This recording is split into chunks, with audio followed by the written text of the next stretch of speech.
Boa noite, pessoal. Tudo bem? Como é que foi o domingo de vocês? Foi um domingo que vocês aproveitaram bem? Deu para comer um churrasquinho meio-dia? Não deu para comer churrasquinho? Meu, tava um tempo bom, né, viu? Não, tem que aproveitar o domingo para comer um churrasco, comer em família. É sempre bom ter esse tempo onde a gente pode descansar, né? E é muito bom saber que cada domingo a gente pode se reunir, a gente pode celebrar o nosso Deus, né?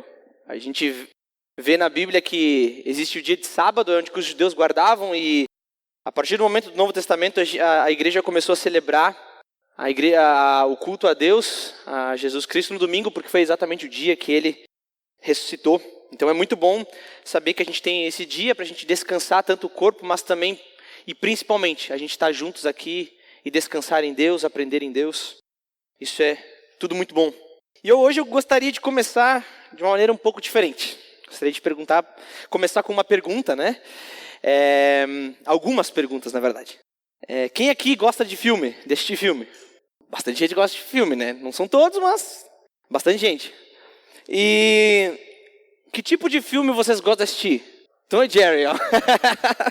Mas qual filme que vocês gostam de assistir? Não precisa ser o nome do filme, um tipo de filme. Drama, comédia, ação, comédia romântica, isso aí é sempre bom, né? Romance, isso aí. Alguém aqui gosta de assistir filme de guerra?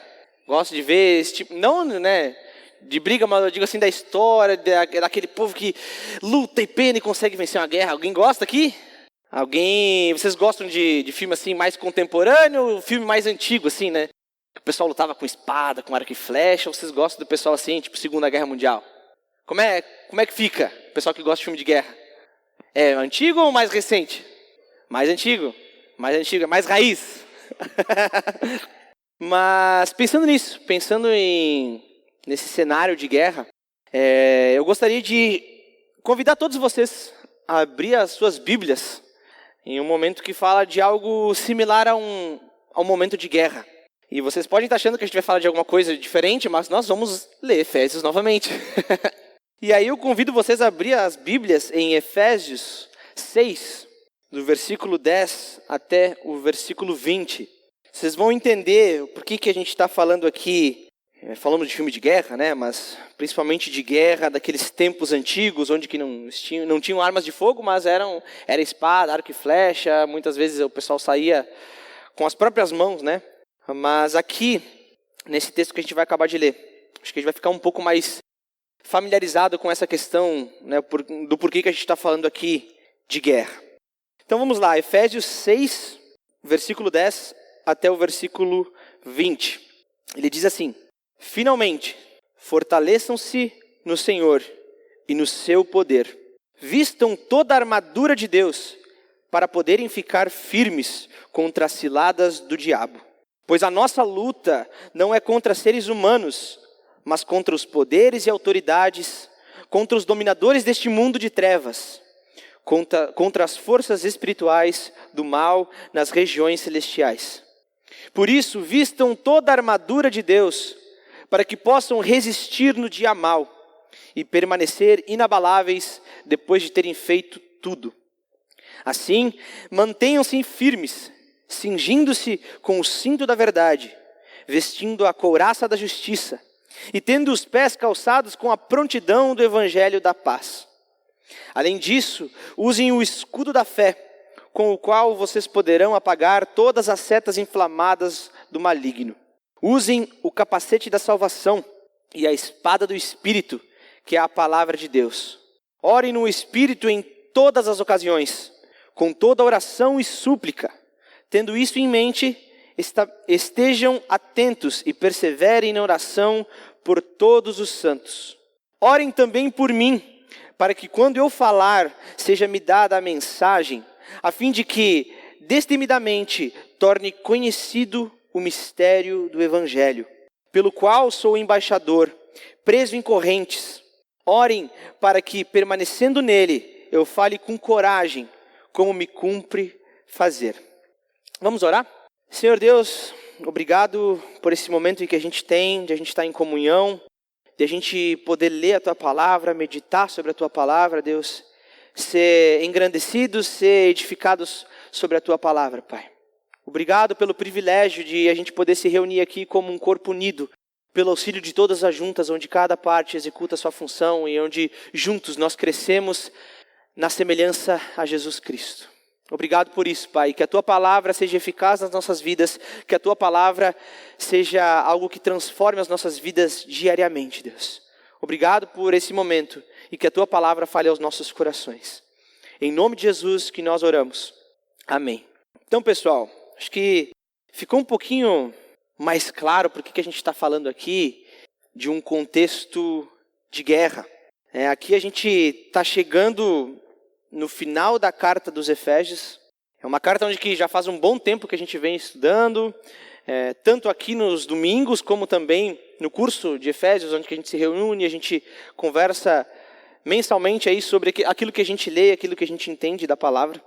E a gente está chegando aqui no final de uma das cartas mais belas e profundas de toda a Bíblia. Nessa carta de Efésios a gente vê o progresso da redenção sendo descrito ali por Paulo. Relembrando tudo aquilo que a gente vem aprendendo até aqui, a gente consegue ver um resumo de toda a Bíblia. A gente vê a história da redenção antes da fundação do mundo, vê Deus planejando todas as coisas, nos escolhendo antes da fundação do mundo, Ele fazendo a sua obra redentora, Ele agindo nas nossas vidas e ao mesmo tempo, a partir de tudo isso, Ele nos dá uma pitadinha daquilo que vai acontecer na eternidade. Quando a gente olha para Efésios como um todo, e aqui a gente está exatamente no final da carta de Efésios, a gente vê Paulo falando todas essas coisas. A gente vê Deus, por meio de Paulo, inspirando Paulo, Ele nos ensinando sobre a sua verdade, a única verdade, que é Jesus Cristo. Nos ensina sobre o seu plano eterno, que vem antes da fundação do mundo. Ele nos ensina a história da igreja, a redenção, que Deus começou lá atrás, para que nós possamos ser salvos. Ele nos ensina a respeito da unidade da igreja. É isso que a gente vem vendo nos últimos estudos aqui. E ali, bem no finalzinho, um pouquinho antes do que a gente está lendo, a gente vê uma questão mais prática da vida. Onde que Paulo vai falar, vocês devem tratar assim seus pais, vocês devem tratar assim seus filhos, vocês devem tratar assim seu marido, a sua esposa, o seu chefe, o seu empregado. E Paulo está ensinando todas essas coisas, desde o início até a caminhada cristã. Mas, por fim, quando a gente chega nesse último capítulo, a gente vê Paulo nos ensinando a perseverar na fé, a confiar em Deus e principalmente nos defender e defender a nossa fé, defender aquilo que nós cremos. Realmente, quando a gente olha para tudo isso, a gente pode vislumbrar um pouquinho daquilo que está por vir. A gente olha para tudo isso e a gente vê um pouco dessa batalha que está sendo travada dia após dia, é aquilo que a gente acabou de ler, e a gente consegue contemplar o tempo que a gente vai estar lá com Deus, um tempo eterno. E a gente consegue olhar para o agora, a gente vê uma batalha que já foi vencida, e a gente consegue olhar lá para frente, e ver que algum dia a gente estará com o nosso Rei, com o nosso Senhor, aquele que irá voltar, e vai nos redimir, e vai nos livrar de todo o pecado. Quando a gente olha para esse texto que a gente acabou de ler, a gente vê que esse rei venceu, mas que embora essa guerra já foi vencida, nós continuamos no meio do combate. A gente sabe que Jesus já venceu a guerra e isso é o que nos torna cristãos, é crer exatamente nisso, que Jesus já venceu. Mas nós estamos no meio da guerra. E é por isso que ele nos diz, vistam-se de toda a armadura de Deus. Estejam preparados. E aí, quando a gente olha para isso, a gente se depara com a seguinte pergunta. Será que a gente está preparado mesmo para enfrentar o nosso oponente? Por mais que esse oponente, esse inimigo, por mais que Satanás já tenha sido vencido, nós estamos preparados para enfrentá-lo diariamente, todos os dias da nossa vida? Nós estamos preparados, nós estamos armados para nos defender? Como é que nós estamos diante dessa guerra? O texto de Efésios ele fala exatamente disso. Fala desse período onde que nós temos uma guerra para enfrentar e de como nós devemos nos preparar para essa guerra. De como nós devemos lutar e guerrear contra um inimigo que, embora esteja vencido, ele ainda causa muito estrago. E é por isso que a gente acabou de ler esse texto. E é muito interessante porque bem no finalzinho, é o final da carta, e Paulo meio que já disse tudo, já disse praticamente tudo. E ele começa ali no versículo 10 dizendo, finalmente, né? Bem nos finalmente, ele diz, fortaleçam-se no Senhor e no seu poder. Parece uma coisa meio estranha, né? Poxa, vou me fortalecer como em Deus? Vou me fortalecer como se ele já venceu? E aí, quando a gente olha para esse cenário de guerra, de como as guerras aconteciam naquele tempo, a gente começa a ter um pouco mais de noção. Porque vamos fingir aqui que todos nós éramos soldados. Estamos em guerra, estamos indo para a batalha. E nós devemos saber que para a gente batalhar, a gente precisa de arma, a gente precisa de armadura, a gente precisa de suprimento. Mas quem custeia tudo isso, quem nos fornece tudo isso, não somos nós mesmos. Quem nos fornece o instrumento para a gente batalhar é o dono do império, é o rei. E aí que vem a questão, fortaleçam-se no Senhor e no seu poder. Essa frase aqui, ela vai ecoar em tudo aquilo que a gente lê até o final da carta dos Efésios. Fortaleçam-se no Senhor e no seu poder. No seu poder. Nós devemos confiar naquele que nos supre, aquele que nos dá o armamento, aquele que nos dá a armadura, aquele que nos supre com mantimentos. Nós precisamos confiar nele, confiar naquele que nos supre, naquele que supre o exército com os mantimentos para vencer a guerra. Essa é a frase que vai ditar todo o tom. Saibam que inimigo de vocês, saibam quem é o inimigo de vocês. Aqui ele fala sobre a nossa luta, ele diz a luta de vocês é contra seres, não é contra seres humanos, é contra poderes e autoridades, contra os domínios deste mundo de trevas. A gente tem que saber quem é o nosso inimigo. A gente tem que saber contra quem a gente está batalhando, mas ao mesmo tempo, Paulo está dizendo várias e várias vezes, não temam, pois a guerra já foi vencida. Só se defendam, mantenham mais um pouquinho, segura mais um pouquinho, que a guerra já foi vencida. Vocês provavelmente já acompanharam um jogo de futebol, acho que tá o jogo assim, o time tá bem parelho, aí dá 1-0, aí continua ainda, tem chance ainda de empatar o jogo, de ainda levar a prorrogação, levar para os pênaltis. Mas aí chega alguém lá e faz o segundo gol e aí parece assim, o jogo acabou, o jogo já está vencido, 2-0, falta 15 minutos. Só 15 minutos, é só segurar 15 minutinhos, é só levantar a taça. Mas se o time resolver sentar no chão e não jogar mais, não é bem assim.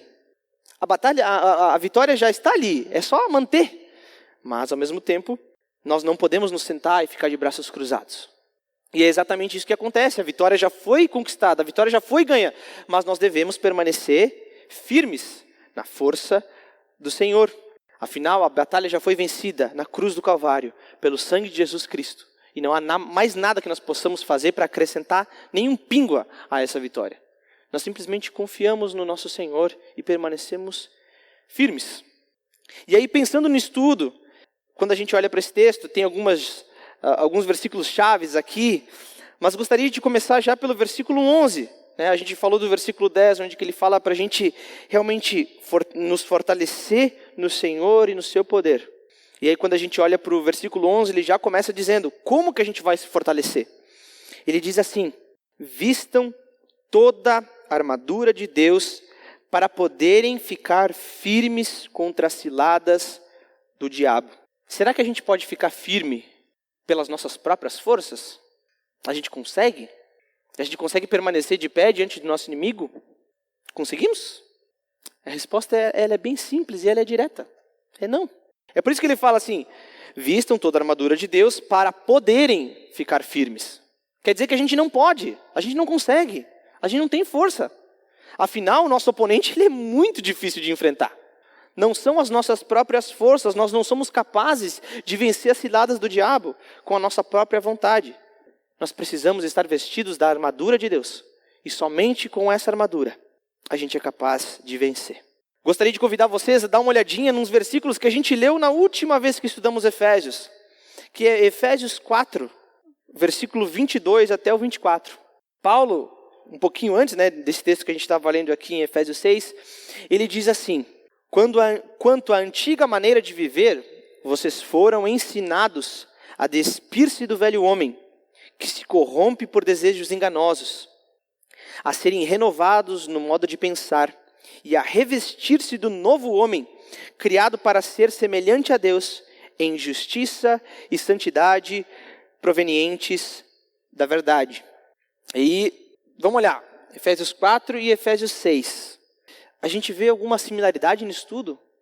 Revistam-se do novo homem. Aí agora, lá no capítulo 6, Paulo está dizendo, vistam toda a armadura de Deus. Ele parece que ele está repetindo, né? Tem um tipo de similaridade ali. A armadura de Deus não é simplesmente um monte de atributos morais que a gente leva. Né? Não são simplesmente uma vida moralmente aceita, onde o pessoal olha para a gente e fala, puxa, aquela pessoa é tão legal, tão gente boa. Mas não é só isso.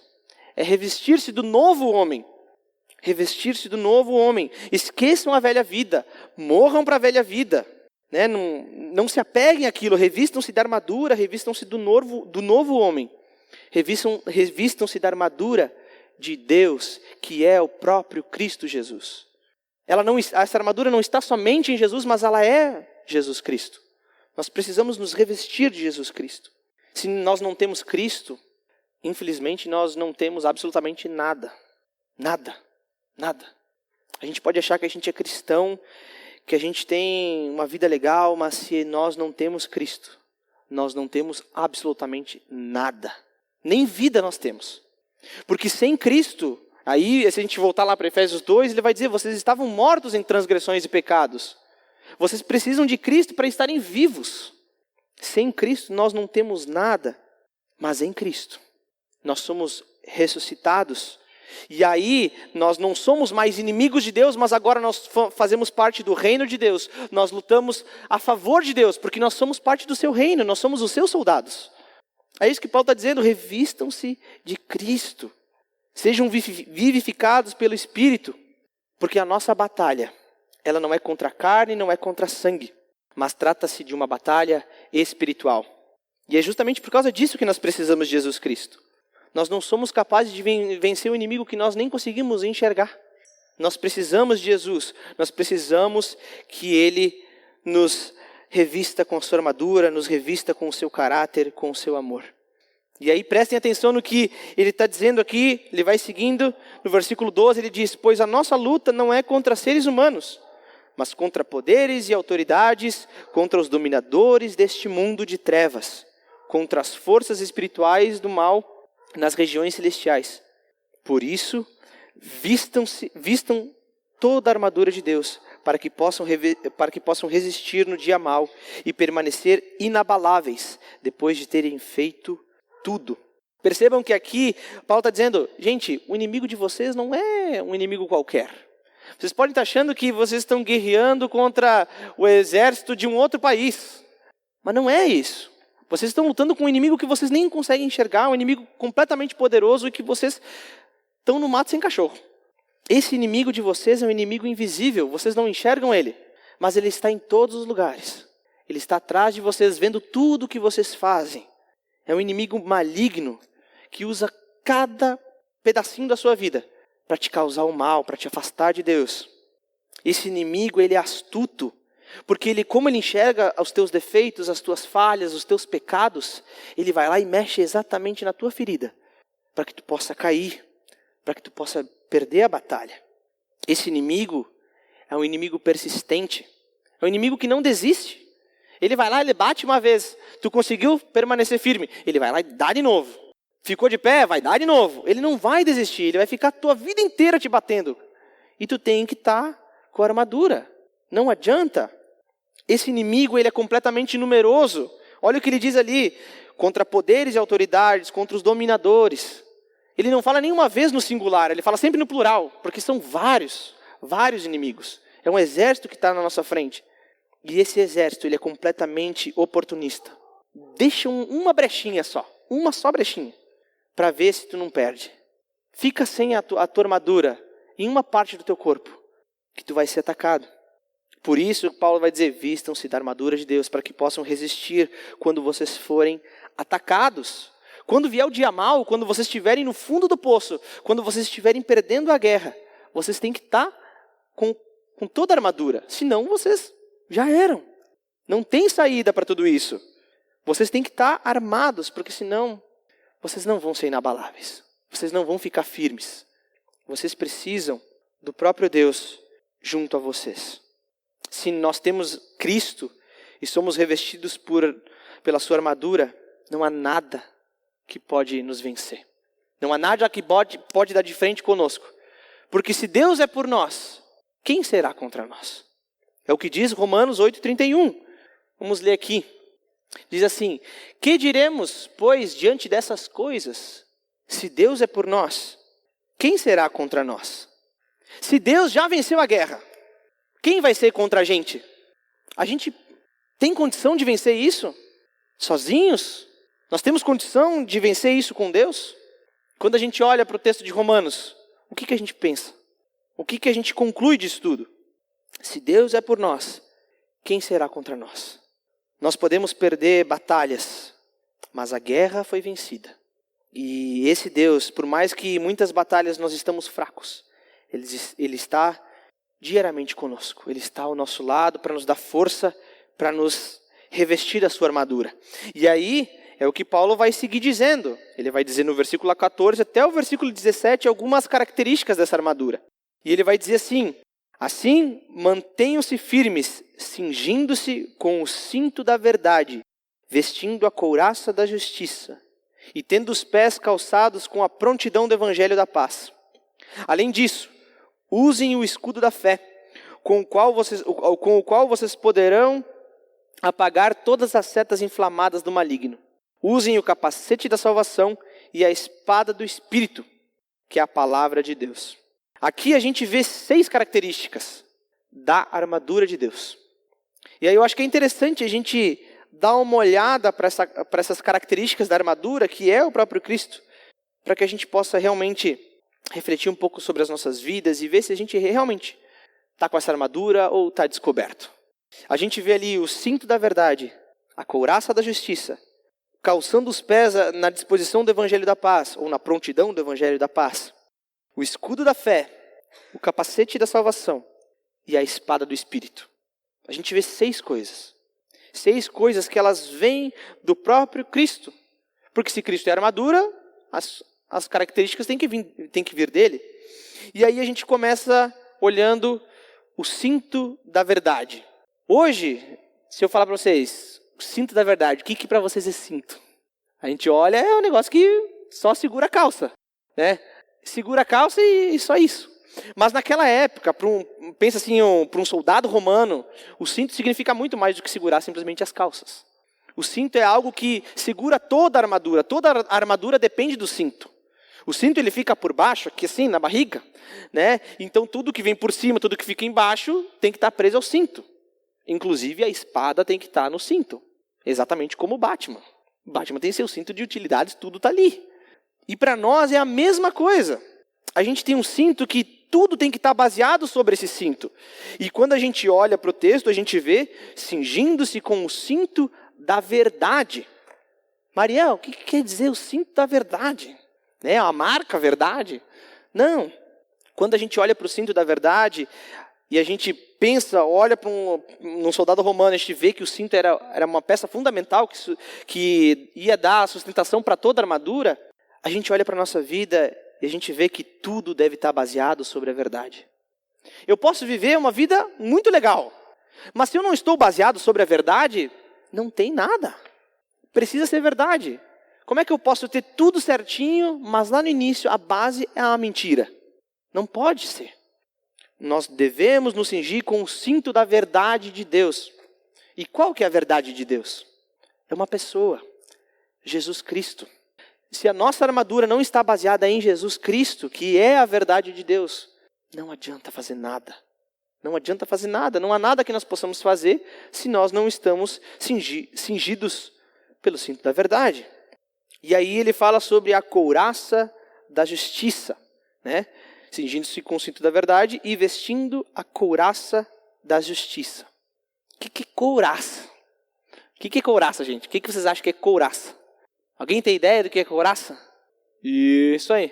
Isso aí. Aquilo que fica aqui assim, ó, que protege desde o pescoço até a cintura. Isso aqui é couraça. Que eles botam aqueles negócios de metal aqui assim, que eles desenham um peitoral trincado assim. É isso que é couraça. Tá? A couraça ela serve justamente para proteger os teus órgãos vitais. Se tu tá numa guerra e tem um cara com uma espada e ele vai dar com essa espada no teu peito, porque ali ele te mata, a couraça serve para te proteger disso tudo. Serve justamente para proteger os teus órgãos vitais. E aí quando a gente fala a couraça da justiça, o que quer dizer isso?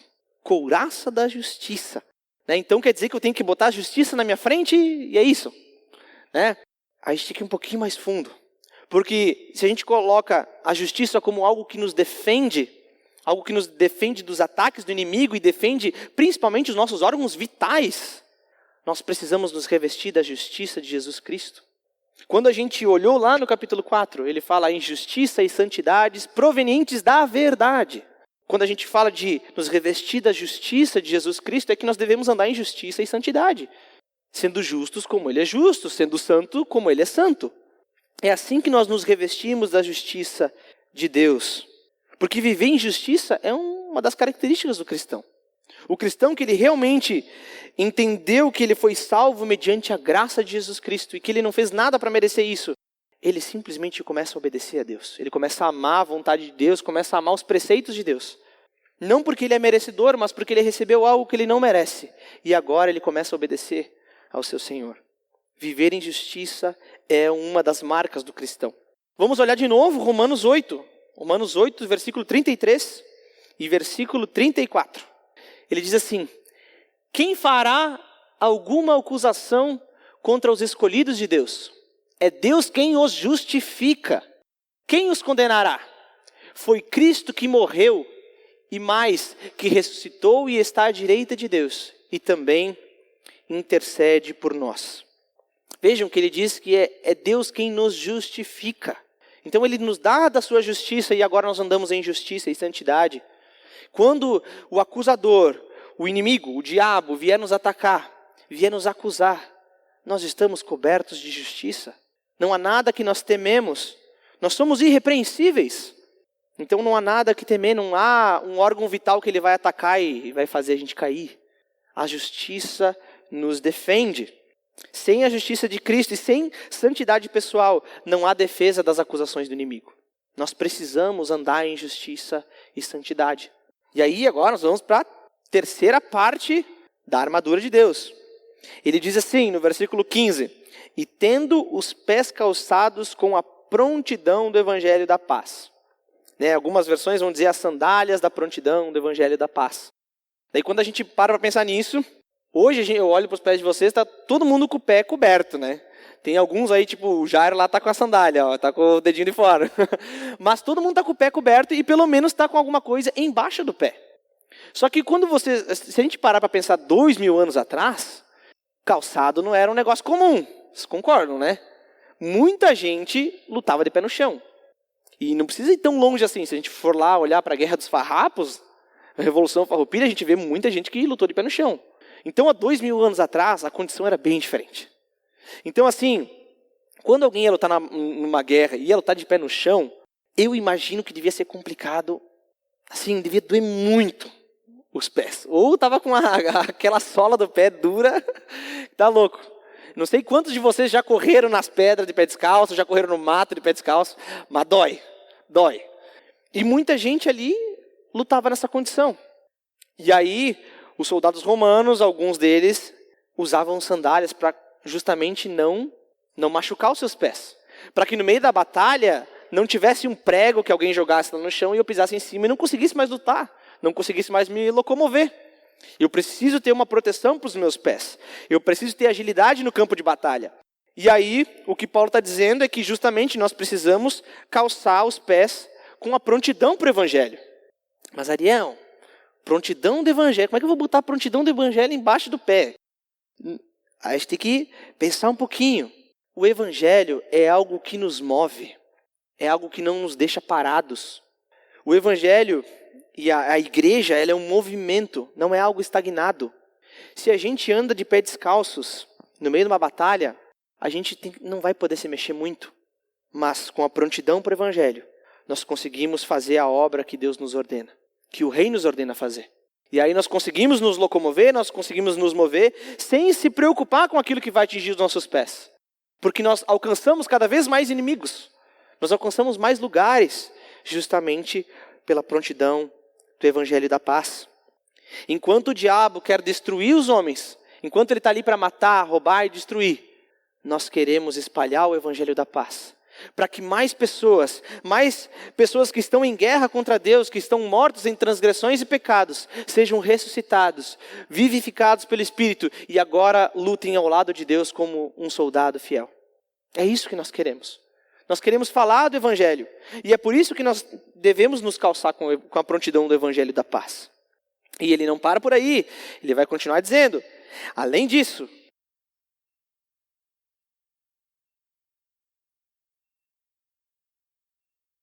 ela não precisa te matar.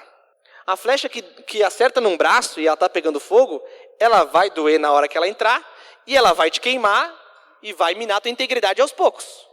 Não é uma coisa que assim, só furou e acabou. É uma coisa que fica doendo. E aí a fé vem exatamente para nos defender disso tudo. Para nos defender tanto das flechas como das queimaduras que vêm das flechas. O escudo da fé, ele é usado para nos defender das mentiras, das dúvidas, dos pensamentos maliciosos, dessa ânsia pelo pecado. A fé é o que nos protege de sermos queimados lentamente pelo ataque do inimigo, definhando dia após dia. O escudo ele serve justamente para a gente se defender, para quando vir flechas, elas não nos matem, e se elas não matar, que elas não minem a nossa integridade, e não minem a integridade da nossa vida com Deus. Por isso que nós usamos a fé como escudo, para nos defender. E por fim, ele fala algo muito interessante. Ele puxa mais duas características aqui. Ele fala, usem o capacete da salvação e a espada do Espírito, que é a palavra de Deus. Mais uma vez, capacete é algo comum para a gente. Quem anda de moto sabe como é que um capacete funciona. Ele serve para proteger a cabeça. Mas o capacete da salvação, o que Paulo está querendo dizer com isso? Quando a gente fala de capacete, então a gente está pensando em defender a nossa cabeça. E aqui a ideia é justamente, defendam a cabeça de vocês, defendam a mente de vocês com a salvação. A mente de vocês ela tem que estar permeada pela salvação que vocês receberam em Cristo Jesus. Vocês não podem ser consumidos por outras coisas, mas a mente, os desejos de vocês têm que ser dominados e têm que ser entregues a Cristo, para que Ele seja o Senhor da vida de vocês. Se Ele nos comprou por um alto preço, nós precisamos render a nossa mente, o nosso coração, as nossas vontades, àquele que nos salvou. Ele precisa ser o rei da nossa mente, os nossos pensamentos devem agradar ao nosso Senhor. Quando Deus controla a nossa mente, o inimigo não pode fazer com que a gente fracasse. Não há nada que pode entrar ali. Não há nenhuma cilada que o diabo coloque ali, nenhuma coisa que nos dá vontade de querer fazer ou de querer ter, que vai nos fazer abalar diante disso tudo. Porque a nossa mente pertence ao Senhor, as nossas vontades pertencem a Deus. E aí, a última característica da armadura é algo que é um pouco diferente de simplesmente se defender, mas é a espada do Espírito, que é a palavra. A espada é o instrumento que, obviamente, o soldado usava para atacar, ou principalmente para contragolpear um ataque. E é muito interessante porque em nenhum desses momentos, Paulo está dizendo aqui para a gente atacar. Ele fala, usem isso para se defender. Vocês não precisam atacar, porque quem atacou foi Jesus Cristo, quando Ele morreu na cruz. Vocês não estão atacando o diabo, ele já está vencido, gente. Você só tem que se defender. Mas mesmo assim, usem a espada do Espírito, que é a palavra de Deus, para que quando Ele atacar, vocês possam contragolpear. Nós triunfamos sobre os ataques do inimigo através da palavra de Deus. É a palavra que vence a batalha. É a palavra que torna os cativos em pessoas libertas. É a palavra de Deus, que é poderosa e é eficaz. A gente pode achar que a palavra de Deus é simplesmente um livro, mas pelo que a gente olha para a Bíblia, nós vemos que ela é muito mais do que isso. O poder da palavra de Deus é o poder que criou todas as coisas. Por que eu digo isso? Porque quando a gente vai olhar lá em Gênesis, Deus disse, haja luz, e tudo começou a partir dali. Essa mesma palavra, esse mesmo poder da palavra de Deus que criou todas as coisas, é o mesmo poder que está aqui diante de nós. É a palavra de Deus. Usem para se defender, usem para atacar, para contragolpear quando vocês forem atacados. Afinal, a palavra de Deus, ela é usada em batalha. E a gente vê isso no exemplo de Jesus. Quando Jesus está no deserto, ele passou por aquele tempo que ele estava de jejum, e o diabo vem tentar ele, o que Jesus faz? Ele simplesmente recita a palavra. E ele usa a palavra para se defender. Precisamos conhecer imediatamente a palavra de Deus. Nós precisamos saber tudo o que está escrito. Nós precisamos conhecer a Deus, porque é aqui que nós temos a revelação de Deus. E através disso, nós vamos poder nos defender. Nós precisamos saber manejar bem a nossa espada, que é a palavra de Deus. Não adianta a gente ter um canhão na mão se a gente não sabe usar. Não adianta a gente ter a palavra de Deus se nós não sabemos usar. É a nossa arma para nos defender. Nós precisamos conhecer essa palavra. E o interessante de tudo isso é que Paulo diz: fortaleçam-se no Senhor e no seu poder. E aí ele vai falar da armadura, mas se a gente quisesse pular do versículo 10 até o versículo 18, estaria tudo dentro. Ele diz assim: orem no Espírito em todas as ocasiões, com toda oração e súplica. Tendo isso em mente, estejam atentos e perseverem na oração por todos os santos. Então a gente vê que, além da armadura de Deus, existe algo que não é visível, mas é algo que nos traz força, e é aquilo que nos faz resistir no dia mau. Nós temos a armadura, sim, a armadura de Deus, ela nos capacita para nos resistir, mas a oração é o que nos dá energia, é o que nos dá ânimo para persistir durante a batalha. O que adianta a gente estar cercado de uma armadura que nos defende de tudo, mas a gente está cansado, a gente está com sono, a gente está com fome. Porque, gente, naquela época uma batalha, ela durava semanas, meses, anos. E tu imagina no meio de uma batalha, tu tá cansado e tu não aguenta mais. Não adianta tu ter as melhores armas, a melhor armadura, mas tu precisa estar com vontade, tu precisa estar inteiro. E isso só vai acontecer através da oração. A oração é o que nos dá força para a gente seguir em frente. É o que nos deixa atentos durante a batalha. A palavra de Deus, que a gente falou aqui, a espada, ela é muito poderosa. A gente tem que entender a preciosidade que nós temos nas mãos. Mas ela tem uma questão especial que, quando existe uma íntima relação entre aquilo que Deus fala para a gente e aquilo que nós falamos para Deus, aí sim que ela tem poder mesmo. Porque é uma arma fenomenal que nós temos nas mãos. Mas nós temos que ter força para lutar. E a força só vem através da oração. E algo que Paulo nos diz aqui é que nós devemos orar em todas as ocasiões, em todo momento. Por que isso? Porque a gente, quando ora, nós reconhecemos que nós somos pequenos, que nós somos fracos e que nós precisamos do nosso rei. No versículo 10, de novo, ele diz: fortaleçam-se no Senhor e no seu poder. Quando nós oramos, isso é um ato de humilhação, gente.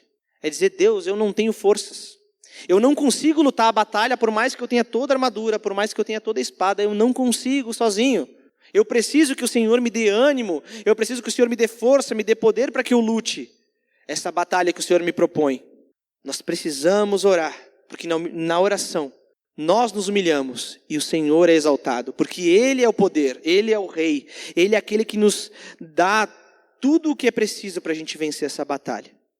E junto a isso, nós não pedimos simplesmente por nós mesmos, mas ele fala no final do versículo 18, e perseverem na oração por todos os santos. Todos os santos. Não é simplesmente só pelas nossas dificuldades ou pelas nossas lutas, mas é pelas lutas daqueles que estão ao nosso lado. Olha para a pessoa que está no seu lado ali, para a pessoa que está atrás de você. Não fala nada, mas só pensa, você tem orado por essa pessoa? Você tem orado pelo teu companheiro na batalha para manter firme? Um ajudando o outro? Nós temos orado uns pelos outros? Nós temos feito isso como Paulo está nos ensinando a fazer aqui? Porque quando nós olhamos de novo, para esse momento de guerra, e a gente vê vários soldados aqui defendendo um no lado do outro. Se o do lado cair, eu tenho mais chance de ser atingido, não tenho? Então eu preciso ajudar o outro. Eu preciso da ajuda do outro. Nós precisamos estar unidos porque nós somos soldados de Cristo. Nós precisamos lutar uns no lado do outro, para que a gente não caia juntos. Para que o irmão não caia e meu lado fique desprotegido e eu seja atacado. Nós precisamos uns dos outros e nós precisamos orar uns pelos outros. Nós devemos pedir ao rei que os nossos companheiros de batalha permaneçam de pé, confiando em Deus, tendo a armadura dele e atacando, contra-golpeando, como ele nos ensina. E, por fim, nesses últimos versículos, quando a gente olha no versículo 19 e no versículo 20, eu acho fantástico porque a gente vê Paulo em toda a carta nos ensinando várias lições e nos ensinando qual que é a verdade, o que Deus fez, o que nós devemos fazer. E aí ele fala, orem por todos os santos, mas orem por mim também. Orem por mim também. Paulo sabe o poder da oração. Não é à toa que no versículo 18 ele diz, gente, orem uns pelos outros. É a oração que dá poder para vocês. Confiando em Jesus Cristo. Mas orem por mim também. O maior missionário da história, sem dúvida nenhuma, está entendendo o que ele está dizendo aqui. Ele falou, gente, eu preciso da ajuda de vocês. Eu sou pequeno, eu sou fraco. Eu preciso que vocês orem por mim. Eu preciso que vocês peçam a Deus para que Ele esteja ao meu lado, para que Ele esteja me dando força, para que Ele esteja me dando o sustento para que eu continue fazendo a obra dEle. E o mais interessante de tudo isso é que Paulo, ele sabe a importância da oração, mas quando a gente olha para esses dois versículos, qual que é o motivo que Paulo está pedindo oração? Por que ele fala assim, gente, orem por mim?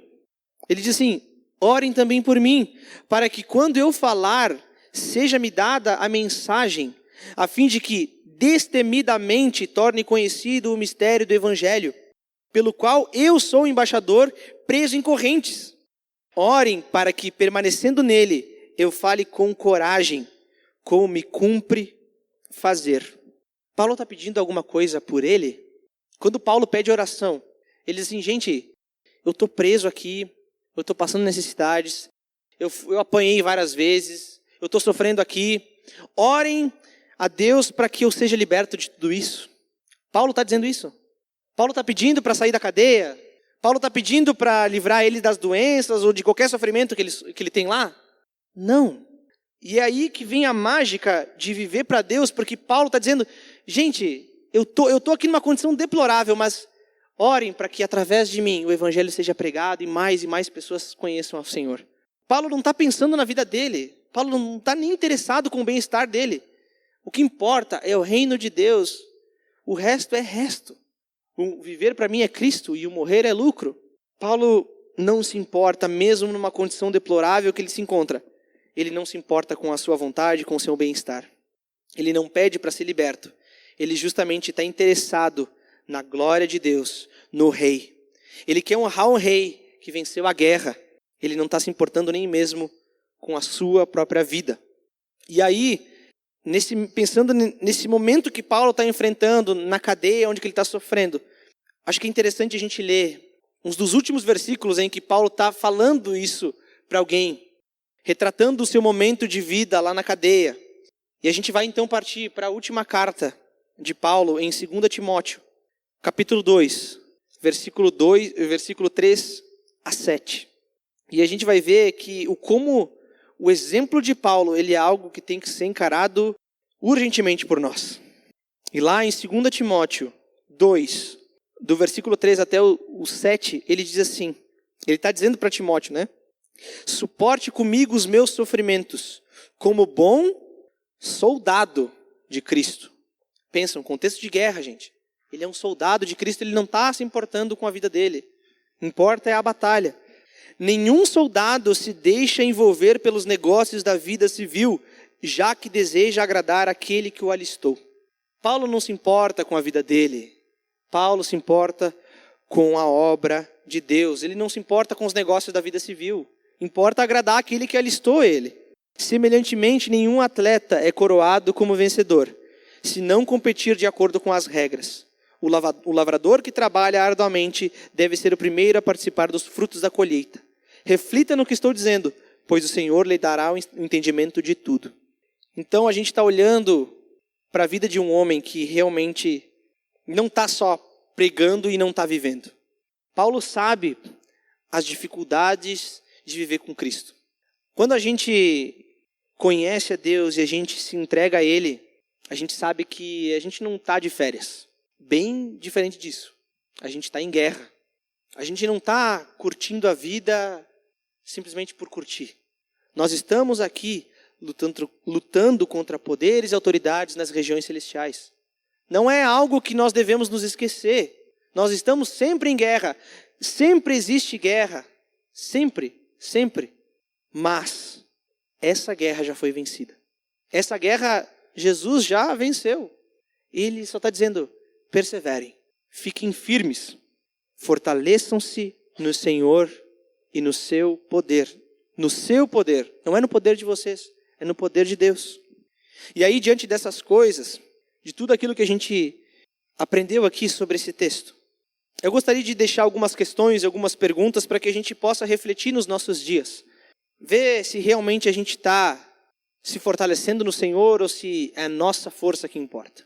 E aí a primeira pergunta que fica é, como você tem lutado na batalha? Como é que nós temos lutado nessa batalha? Nós estamos batalhando mesmo? Como é que nós temos enfrentado? De onde tem vindo a nossa armadura? É na paleta? Ou a gente depende da armadura de Deus? A gente confia no nosso próprio taco ou a gente depende de Deus? De onde vem a nossa armadura? Nós temos subestimado o nosso inimigo, nós simplesmente esquecemos que existe um diabo, que existe um Satanás, que ele nos tenta, que ele nos aflige. Nós esquecemos que nós estamos em guerra. Como tem sido as nossas vidas? Ou nós temos tido medo dele? Nós temos superestimado o poder dele, não confiado em Deus como se Deus não pudesse nos livrar das mãos dele. Nós temos resistido firmemente nos dias maus? Ou quando vem esse dia, nós nos abalamos e nós queremos largar escudo, nós queremos largar espada, queremos tirar armadura e ir para casa. Nós queremos desertar da guerra. Temos nos revestido da justiça de Cristo? Nós somos pessoas que andam em santidade e em justiça? Ou eu aceitei Jesus e agora tanto faz? Eu posso viver minha vida do jeito que eu quiser. Como que nós temos vivido? A nossa armadura, ela está baseada na verdade, no cinto da verdade? Ou nós nos baseamos em cima de mentiras? Como tem sido as nossas vidas? Nós estamos estagnados no campo de batalha? Ou nós estamos calçando a prontidão do evangelho da paz? Nós anunciamos o evangelho ou não? A verdade de Deus é só para mim. Eu não preciso mais espalhar o evangelho, porque Deus faz isso, Ele usa outras pessoas. Ele usa o meu discipulador, Ele usa o meu líder de célula, Ele usa o presbitério.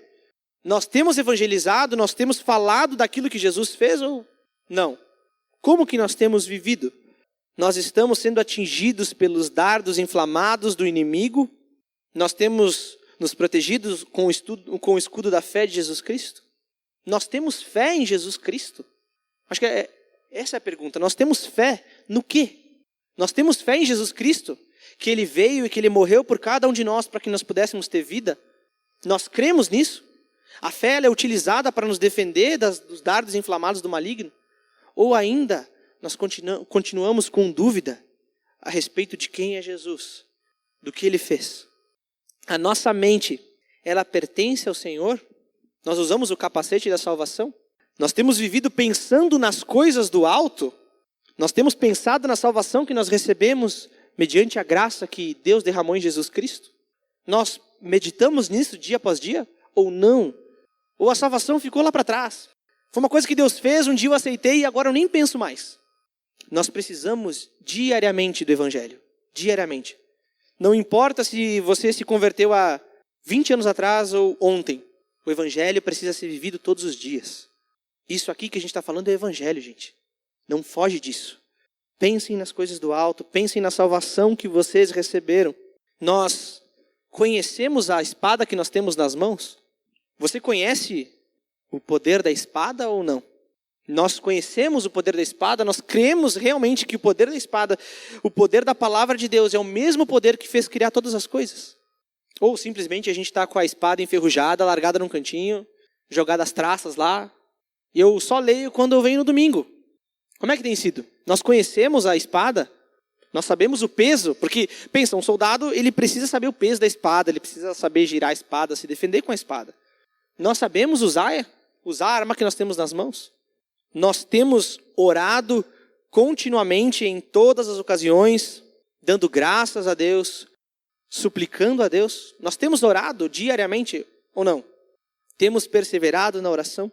Qual é o motivo da nossa oração? Nós fazemos como Paulo, que fala assim, gente, orem por mim, para que eu continue fazendo a obra de Deus. Ou a gente está simplesmente orando pelo trabalho, para que eu ganhe uma promoção, para que eu consiga comprar minha casa. Pelo que a gente está orando? Pelo quê? As dificuldades não são simplesmente doenças, gente. Poucas vezes a gente ora pelo reino de Deus, pelas coisas do reino. Como que nós temos vivido? Nós temos orado pela proclamação do evangelho, nos esforçado por isso. Da mesma forma que as batalhas, elas são retratadas nos filmes, onde que soldados se preparam para elas, e eles vão lá com armadura, eles vão lá com escudo, espada. Nós também precisamos nos revestir da armadura de Deus. Não é uma escolha, é porque nós precisamos. Nós precisamos. Senão jamais nós vamos combater o bom combate e guardar a fé. Não tem como combater o bom combate sem ter armadura. Só que para tudo isso, a gente precisa lembrar que a gente está lutando numa guerra que já foi vencida. Então, a gente não precisa ter medo. A gente não precisa ter medo do inimigo, por mais que ele seja forte, porque o nosso rei já venceu. Não tem por que ter medo. Nós precisamos estar atentos ao nosso inimigo, porque ele ainda causa estrago, por mais que ele já tenha sido vencido, porque ele é astuto e ele é persistente. Mas além disso, a gente tem que seguir em frente, porque em breve, e eu acho que essa é a beleza do que Paulo está dizendo aqui no final, é porque em breve a gente vai estar junto com o nosso rei, comemorando a vitória que ele conquistou. Em breve a gente vai estar numa nova terra, num novo céu, onde que a gente vai estar com o nosso rei comemorando a vitória que ele venceu. E a gente simplesmente vai usufruir. Nós devemos pensar diariamente nas coisas do alto, lembrando que a vitória já foi vencida, que a batalha foi vencida por Jesus Cristo na cruz do Calvário, e que o sangue dele nos dá esperança de um dia usufruir com ele. Vamos orar, gente? Senhor Deus, obrigado, porque o Senhor é aquele que nos protege, é aquele que envia a armadura para que nós possamos nos defender, Deus. Obrigado, Deus, porque através da Tua palavra nós vemos que nós precisamos confiar em Ti, confiar na Tua força. Nós precisamos nos fortalecer em Ti. Senhor, que nós diariamente possamos nos humilhar em oração, Pai. Suplicando que o Senhor nos proteja, que o Senhor nos revista com a Tua armadura. Que o Senhor nos dê ânimo para enfrentar essa batalha que já foi vencida. Senhor, transforma o nosso coração. Que diariamente, Pai, possamos confiar em Ti de todo o nosso coração, de toda a nossa alma e todo o nosso entendimento. Que possamos, Senhor, usar o cinto da verdade, a couraça da justiça. Que possamos usar a prontidão do evangelho da paz nos nossos pés. Que possamos usar o capacete da salvação, o escudo da fé. E possamos usar a espada do Espírito, Senhor. E que além disso, Pai, todos os dias nós possamos orar, nos entregar a Ti, Deus, para que o Teu poder possa nos dar ânimo para lutar. Senhor, nós confiamos em Ti porque o Senhor já venceu. O Senhor é o nosso Rei. Obrigado por nos dar esperança, Deus, de olhar para o futuro, para o fim da jornada e saber que nós estamos combatendo o bom combate. E que logo ali nós estaremos contigo. Nós estaremos comemorando a vitória que ela vem de Ti. Obrigado, Senhor, por nos amar tanto e nos dar mais daquilo que a gente merece. Obrigado, Deus, porque em Ti nós somos mais que vencedores e se nós estamos contigo, não há nada que pode nos abalar. Obrigado, Senhor, porque nós podemos confiar em Ti, no Teu poder, na Tua força. Em nome de Jesus que nós oramos. Amém.